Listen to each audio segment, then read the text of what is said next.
Hyatt did some changes to its award chart that made it a lot harder to get good value for your World of Hyatt points. So I told myself that I'd explore more Hilton and even Marriott properties since I had free night award certificates. And while I did have really good stays with Hilton and Marriott, Hyatt has remained my favorite because of how well they've treated me. So I got the Marriott business card last year that came with a welcome offer giving you 5 free night award certificates. The great thing about Marriott is how many properties they have around the world. So while these free night award certificates weren't super strong, since Marriott has so many properties, there are so many places around the world where I was able to redeem them at. And the first property that I redeemed my free night award certificates at was at the Ritz-Carlton in Portugal.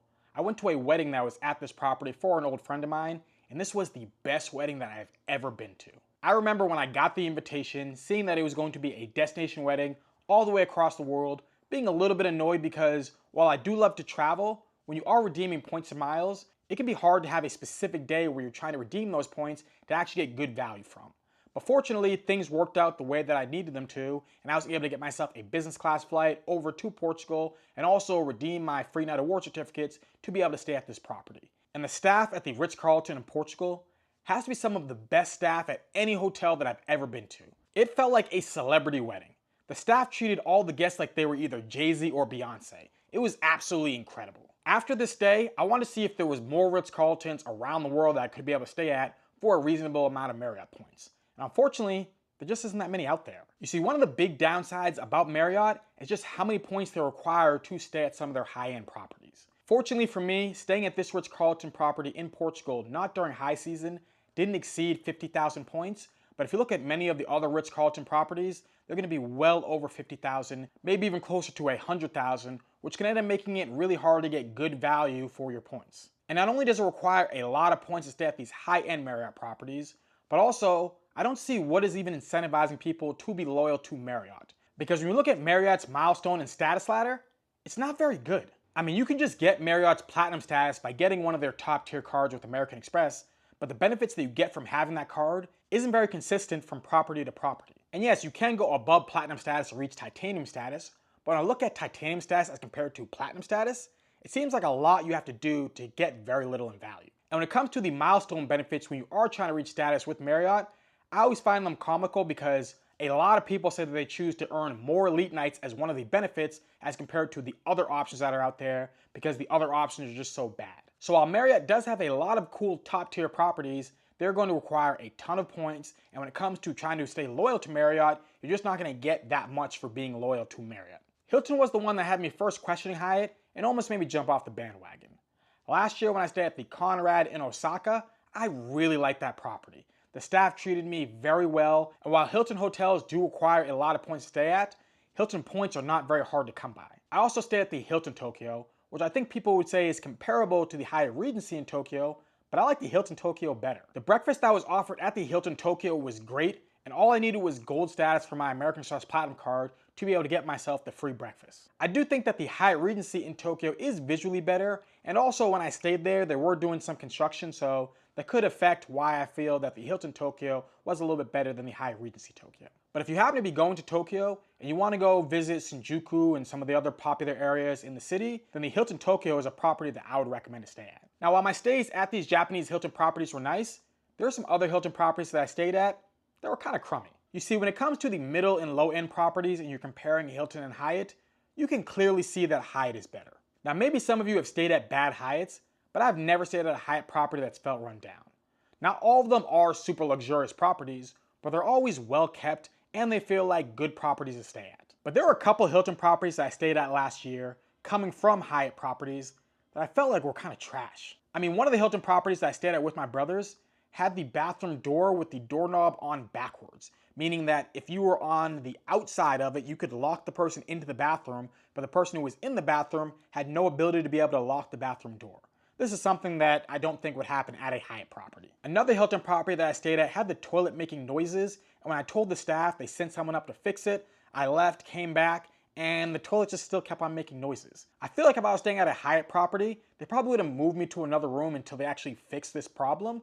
But with the Hilton property, they just said, we're sorry about that. And when it comes to the breakfast at a low-end Hilton property, they are hilariously bad. I'm talking about they might only offer you Cheerios and canned orange juice. I've yet to have an awful breakfast at a Hyatt property. Obviously some are better than others, but I've never had one that is just so bad. Whereas with some of these Hilton properties, they are so laughably bad on the first day that the next day when I'm offered this free breakfast, I'm not even going down there in the morning to get it. And also with Hilton, I have never been treated exceptionally well.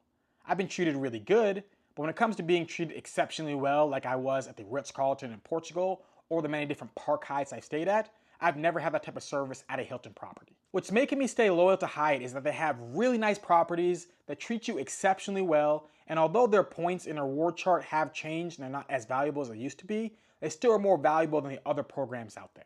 I stayed at the Park Hyatt in Saigon for my birthday, and I had an absolutely incredible stay. I think this property is the biggest hidden gem within Hyatt because I never hear anyone talk about it, and yet it is one of the best Hyatt properties that I've ever stayed at. When I first booked my flight to Saigon, now known as Ho Chi Minh City, I was really debating about whether or not I was going to stay at the Park Hyatt because there are so many other properties that are offered in Ho Chi Minh City that are really nice, but also really cheap. I'm talking about like 5-star hotels that are going for $80 or $90 a night. So if I can get a property at that price, why even redeem points if I don't have to? But I'm glad that I did because this property was worth it. And when I return to Ho Chi Minh City, and I definitely will be returning, I'm gonna be staying at this property again. For any of you who are watching who've flown in international first class and you've been treated a certain way, that is how the staff at the Park Hyatt in Saigon treats you. You are a first class customer at their property. Now, just like most high-end properties, when you enter the Park Hyatt Saigon, someone's gonna be there to take your bags immediately. And then after someone took my bag, I was greeted by so many different people. I remember someone walked me over to the front desk, and then I was talking to the person who was at the front desk, who was super nice. And then the assistant manager came over and started talking to me. And somehow she knew my name without me even saying it to her, and she was absolutely lovely. She was chatting with me the entire time I was checking in, and then after I was done checking in, she went up the elevator with me and took me to my room. And inside my room, on the coffee table, there was 2 different cakes wishing me a happy birthday. There was also a bottle of wine, along with these different boxes filled with mixed nuts. There was fresh dragon fruit, and there was a card saying happy birthday from the Park Hyatt Saigon. This is absolutely incredible service. I don't remember telling anyone it was my birthday before arriving there, yet they had all this set up for me to make sure I had a special stay. I did use one of my Sweet Night Award certificates at this property, and this is definitely a property you'd want to use it at, especially if you're going to be staying for 3 nights or more. Because this ends up being like a full suite and not just one of the junior suites that can end up being offered sometimes when we are using the Sweet Night Award certificates with the World of Hyatt. And the breakfast at this property is just so damn good. Listen, I don't think Saigon is for everyone because it is a very, very, very busy city, but if you can handle Saigon, check out the Park Hyatt there. Last year, I stayed at a couple different Conrad properties, and while Conrad isn't the top tier of Hilton that technically is the Waldorf Astoria, Conrad is a very high tier within Hilton, and while I did have really good stays, at least at one of the Conrads in Osaka, I thought the Conrad in Tokyo was actually pretty average. I never had an exceptional stay at these properties. But if I look at the Park Hyatts I stayed at, last year being the Park Hyatt in Kyoto, or this year being the Park Hyatt in Saigon, those were exceptional stays. I've even had some Andas's I've stayed at that have given me exceptional stays, and maybe it is because I am a globalist, with having status with Hilton, while it is only gold status as compared to diamond, so you can say it's not as comparable. Even from hearing some of the people that I know that have diamond status with Hilton, they don't end up getting treated as well with their diamond status as I do with my Hyatt globalist status when I do stay at top tier properties. So while I will still stay at Hilton properties, it's mainly going to be when there isn't a Hyatt property around. Because one of the things about Hyatt, when you are loyal to them to actually reach your globalist, you end up getting these different milestone awards that actually are valuable. Like the Suite Upgrade Award certificate that I used at the Park Hyatt in Saigon.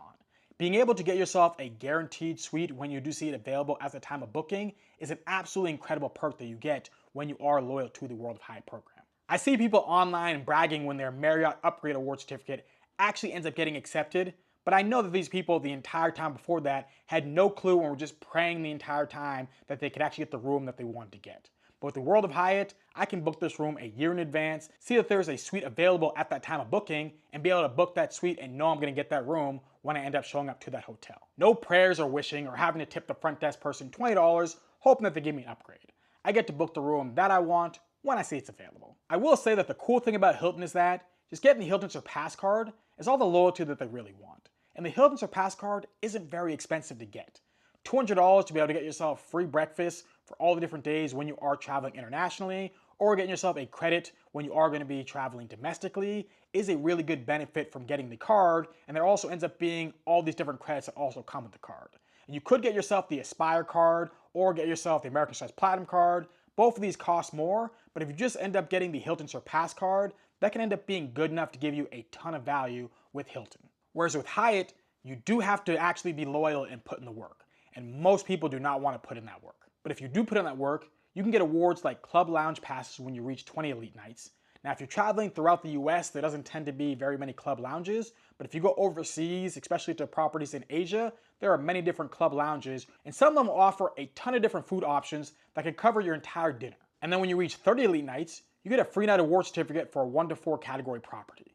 Now, as I said, that Hyatt did move around a number of its different properties, so a lot of the good properties that were Category 4 have now been moved into a Category 5, making them ineligible to be able to book with this free night award certificate, but there still ends up being good value you could get from redeeming the certificate, just not as good of a value as it was just a couple of years ago. I think for a lot of people who are deep into the points and miles game, 40 elite nights can end up being the sweet spot, because this is where you can end up getting the sweet night award certificate. To reach 60 elite nights to get Globalist is difficult for most people.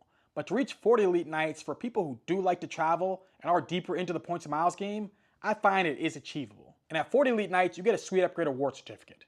There technically are other options that you can choose, but I don't know why anyone would choose the 5,000 points award unless you're someone who just only stays at Hyatt houses the entire time. But with this Sweet Upgrade Award certificate, you get to book a guaranteed suite at the time of booking if you see it available for up to 7 nights. When you look at the cash cost at some properties for a standard room as compared to a suite, this can end up being possibly hundreds, if not thousands of dollars that you end up getting in value from redeeming the Sweet Upgrade Award certificate. Now, I do recommend that you redeem the Sweet Upgrade Award certificate at a property that gives you a full suite, because not all these suites are created equally. Some properties will just give you a junior suite, but then there'll be properties like the Grand Hyatt in Kuala Lumpur that give you a massive suite when you redeem your Sweet Upgrade Award certificate at that property. Also at 40 nights, you get a Guest of Honor award that you can give to yourself and be a globalist for one of your stays up to 7 days. This can end up being great to use at either higher end properties or properties that have different amenities that you want to take advantage of, like the club lounge and maybe even the parking that can end up being free when you are a globalist. You also get free breakfast and you're entitled to room upgrades when you end up redeeming your Guest of Honor and you're treated like a globalist.